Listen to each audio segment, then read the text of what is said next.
Hello, I'm Wade Henderson, and this is Delta Hands, conversations with our neighbors who create visual art. In this edition, we'll meet a watercolorist who conducts workshops nationwide. Her work has won countless awards and been shown in dozens of galleries. She offers us the voice of experience. And a portrait artist who works to capture the subtle qualities of personality in his subjects. Then we'll enjoy a new view of clouds with an artist whose oils bring the outside in.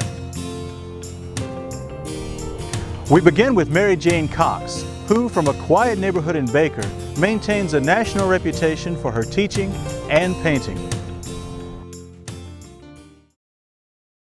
I don't do commissions. I don't like commissions because I don't want someone else to tell me how to paint. I just want to paint what I want to paint. And if someone loves it and they want to buy it, that's fine. And I really enjoy that. And you feel like you're really communicating a lot better when they come up and they say, I love that painting. And I think it would be fun just have a whole show of nothing but Louisiana critters. Louisiana has some pretty neat birds. Yeah, the spoonbill is, they look like they have aviator caps on. When I was a little kid, all the little boys had these aviator caps that had the little ear flaps. And that's what they look like they have on their heads. Pelicans also, you can do them just about any way you want to. You can make them abstract, or you can make them very realistic, because they're kind of an abstract looking bird anyway. They're really kind of like a clown. And I love to do frogs. Frogs are fun, and this frog is pretty good size. He'd make some really good, you wouldn't need but one in the frying pan. And these kind of paintings that are, I call multiple imagery, because it's one pattern on top of another pattern. And when you're painting these, you have to think that you're painting three paintings at the same time, because you have an abstract drawing, abstract paint, abstract and also realistically drawn, decorated.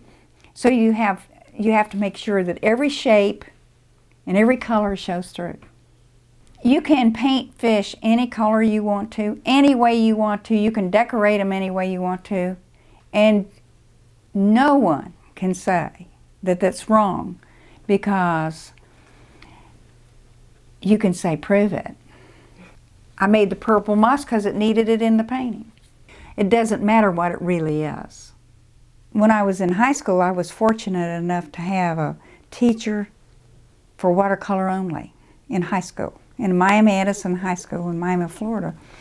And she was a really good art teacher. And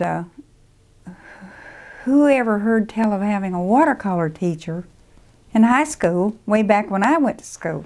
And I've already had my 50th high school reunion, so you know how long ago that was been. And this teacher went on to teach at Miami University. She was good. So that's why I really got into watercolor. And once you learn how to do watercolor, the others seem a little tame. You have to really know what you're doing when you're doing watercolor. It's not a forgiving medium. It's not easy to go over and over and over. It's easier to just go get another piece of paper and do it again. You just go into another world. You're not consciously painting. That's why I don't make mistakes with it, because I don't see mistakes. I can, painters that stand back from their work every 2 minutes are the ones that make mistakes, because they constantly fixing. And I don't look at it. I just go through with the painting, and then when it gets to nearly finished, then I will set it up and look at it and critique the last, so that I can see if I need to improve it any. But usually I don't have that problem. I don't have to fix much, because you're simply painting, you're consciously or unconsciously.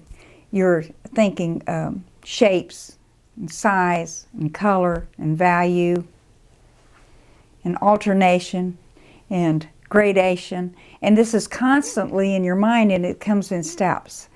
Most artists don't admit that they have logical thoughts. They like to think that they work out of the right side of their brain all the time, but I can switch it, and it's an automatic switch. You can switch it from one side to the other. You can be very logical in 1 minute and go right into being very creative in the next moment and just switch it off. I know exactly where I want everything placed, and I work on it until it's where I want it. And then when I paint it, then I go into the other, except that it's like riding a bicycle. You have it in your mind, and you can switch off, but it's there.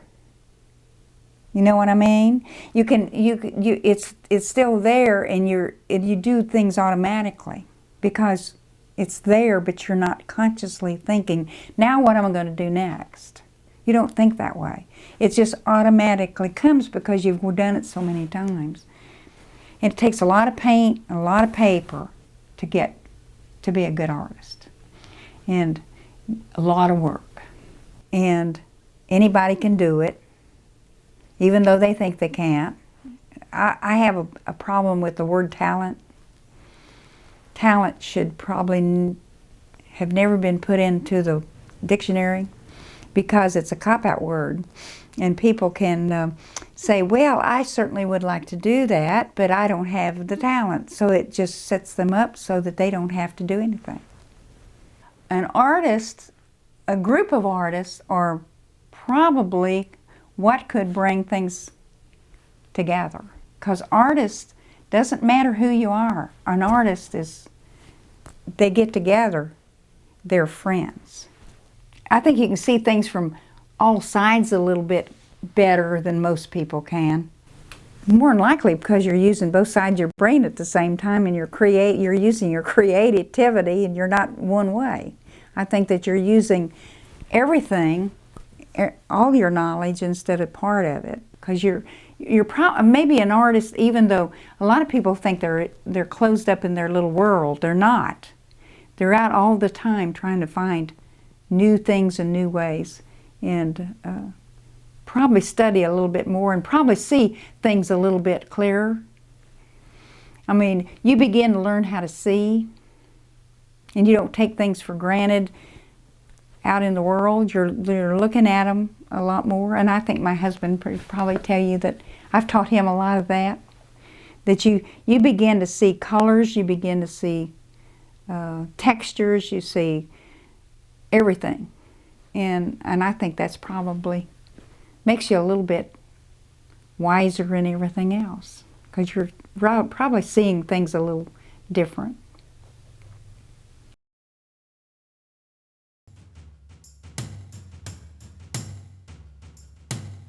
When Delta Hands continues, we'll enjoy a beautiful view above New Roads. And we'll meet a portrait artist who is also a musician. His practice of each affects the other.